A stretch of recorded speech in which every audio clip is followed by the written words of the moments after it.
আমি যদি আমার ছেলেকেই ভালোবাসি, তাহলে আমি যদি ছেলের বউটাকে একটু ভালো রাখি, ছেলের বউটাকে ঝগড়াঝাটি কম করে ছেলের বউটাকে একটু ছাড় দেই, তাহলে কে ভালো থাকবে? বেসিক্যালি ছেলে।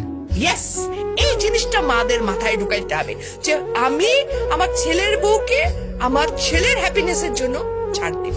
সত্যিকার অর্থে যদি আমি বলবো, একটা ছেলের বিয়ে দেওয়ার পর সংসারটাকে হ্যাপি করার ক্ষেত্রে 80% ক্ষেত্রে একটা শাশুড়ির ভূমিকা অনেক, মানে ছেলের মা।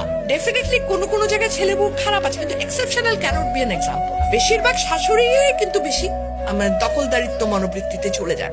এখানটায় যদি ওনারা একটু ছাড় দিতে পারেন, ওনারা যদি একটু মনে করেন যে না, একটা যখন আমি আমার মেয়ের জামাইকে বলছি কি যে আরে আমার মেয়ের জামাই কত ভালো, আমার মেয়েকে কিছুই করতে দেয় না, সারাদিন অফিস থেকে এসেও সে মেয়েকে রান্নায় হেল্প করে।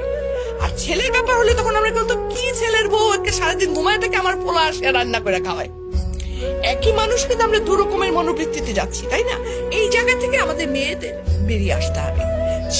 আমরা মেয়ের জামাই আসলে পোলাও কোরমার অভাব রাখি না, আর যখন ছেলের বউ তার 1/4 তো আমরা দেই না, ছেলের বউকে বলি এত নেলস তো ভালো না, আমিও তো বলছিলাম, আমি তো এত খাইতাম না। সিরিয়াসলি কিন্তু ইট হ্যাপেন্স। হ্যাঁ, কিন্তু মেয়ের জামার জন্য পোলাও কোরমা করতে যদি টাকা না থাকে, আমি ঋণ করে নিয়ে এসো খাওয়াবো। রিজনটা কি? রিজনটা আমি চাই আমার মেয়েটা ভালো থাকুক। মেয়ের জামাইকে খাতির করার মেন রিজন কিন্তু আমার মেয়ে ভালো থাকে, আর কিছু না। আরেকটা জিনিস আমরা বড়রা যদি ছাড় দিতে পারি, আমরা বড়রা যদি একটু উদার ভাবে চলি, আমরা বড়রা যদি একটু হলেও আচ্ছা ঠিক আছে ওটা এত হিটলারি নিয়মে না যাই, আমি শাসিত হয়েছিলাম তখন অতএব তুমিও শাসিত হবে এরকম থেকে, তাহলে কিন্তু ছেলের বউটা অটোমেটিকলি অনেকটা চেঞ্জ হয়ে যাবে।